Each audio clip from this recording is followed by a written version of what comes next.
What's up, everybody? This is the Healing Kings podcast, and it's your host, Drew Koss. Today, we're going to do something a little bit different. I've never done this before. I'm new to this person. Her name is Trisha Hersey, but I love what she puts out on social media. And I grabbed her a card deck called the Rest Deck. Right? I'm not sponsored by them, but if they want to sponsor me, let's talk. So in this episode, I'm gonna open the card, I'm gonna read it, and I'm gonna give my take on it, how it helps me, or if it doesn't help me. Uh, None of this is with shade at all. This is more so something that I'm learning to help with me and the men that I serve. We usually go too far, too fast, into never getting enough rest physically, and a lot of times mentally. So I'm gonna draw out the card. Promise you, the card that I'm gonna draw, I've never drawn this one before, so let's see what it says.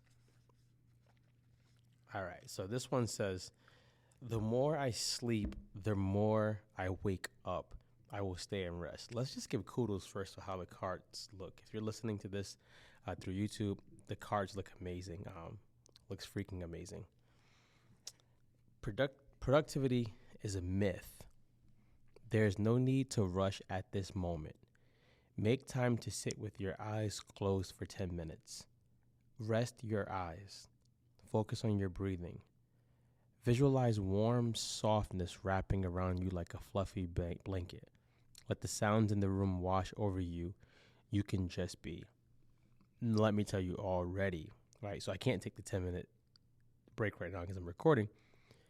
But I love these because they usually go against everything that we're taught from society, which is not always wrong, but a lot of it is wrong. The whole notion of I need to always be doing something. If I'm not doing something towards this goal, I'm not productive. I do agree. I do believe that's a myth. I do believe you should work towards goals and things like that. But I think it's a thin line before it becomes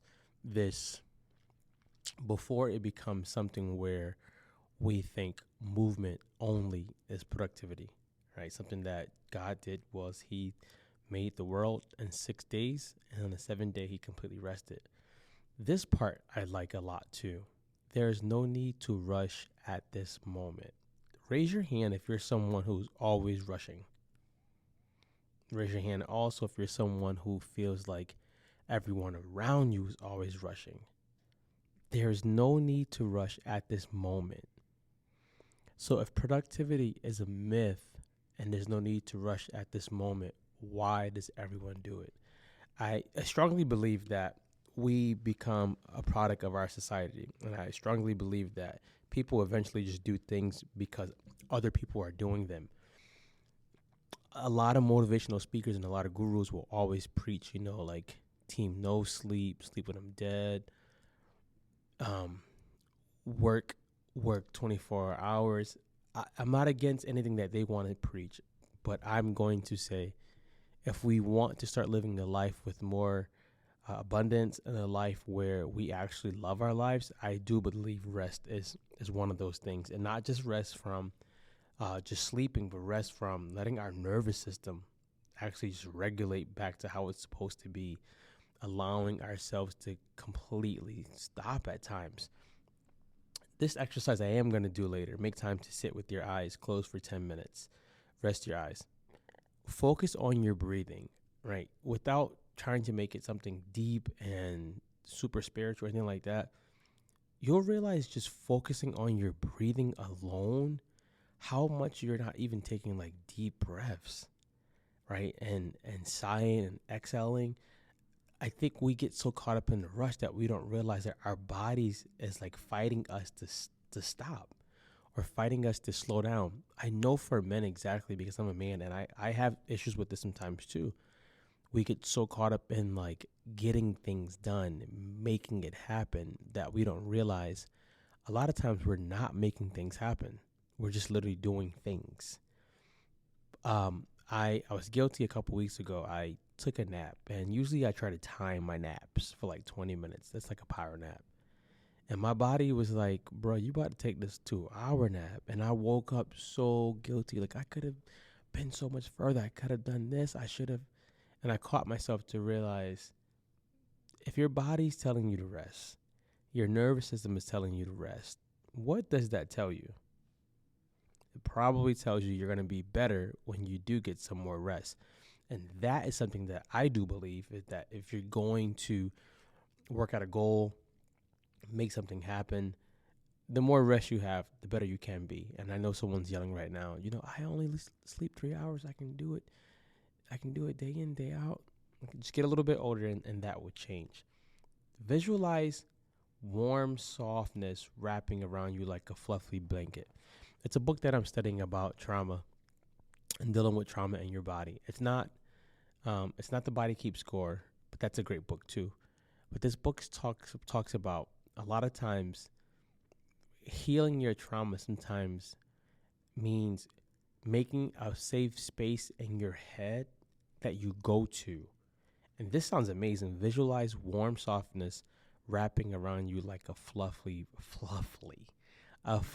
blanket. If you know me, if you put a big blanket in front of me, I'm going to melt. I'm going to just literally go down to the ground and just sleep and nap.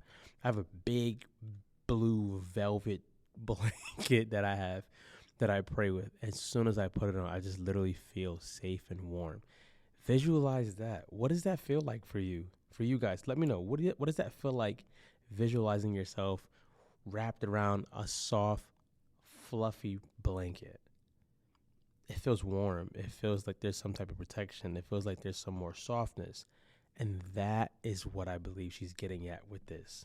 And that's how I'm in agreement with that. Let the sounds in the room wash over you. You can just be. I'm not sure about that part. I don't understand that part in its entirety. But my spin on all of it, I would say, if you rush everything, nothing's going to get done right. And I always say, if you keep rushing, you're going to realize that you're probably doing over more things that you probably could have just done well once. Instead of rushing, trying to grind, trying to get things done. The word grind is not even a good word. Someone who I love to study, a couple people who I love to study. Number one, Myron Golden. You guys probably know that. Definitely T.D. Jakes. Jim Rohn from back in the past. But I haven't gone deep, but I would like to go a little bit deeper on studying a monk. Just how they do some things. I'm not saying everything. I'm not saying that you're going to see Drew dressed like a monk or become a monk. I'm not saying that. What I am saying is how they are able to sometimes slow things down to think. I was able to go to a business trip, and it was by the water. And every morning that I went by the water, just to slow down for 15 minutes, made me more grateful, made me actually have more clarity. It actually made me better at what I had to do when I had to do it, because I was functioning from a place where my nervous system was actually regulating. And with us, sometimes in life as men, even as women, we never get a chance to slow down. We never get a chance to just stop. We never get a chance to just say, today, I'm going to go at a pace that's good for me today. I'm not going to think about getting everything done. I'm going to do some things. If you're like me, sometimes I have a long list, and I've learned the long list, all of it does not need to get done today. All of it does not need to get done right now. You can wait a little bit. So to wrap up this thing, what do you guys think about this? Is productivity a myth? Should we be rushing to get more done since we don't know how much time we have left? Or is it all a trap? I think it's a trap. What do you think, though? I want to know. If this resonates with you, I would love to hear your thoughts on it. If you're watching by YouTube, go ahead and leave it in the comments. Make sure to subscribe, like. If you're not on YouTube and you're listening to the audio version, listen to that and then leave a comment. I do believe strongly that she's right on this one, and I like it. Go follow her too. Her name is Trisha Hersey. I believe her Instagram handle may be the Nat Bishop, but I'm pretty sure if you type up Trisha Hersey, you'll find her, and she's unapologetic, and I love it. So Trisha, thank you for putting these out. We love it. and we are grateful for you being on this earth. As always, guys, go be great.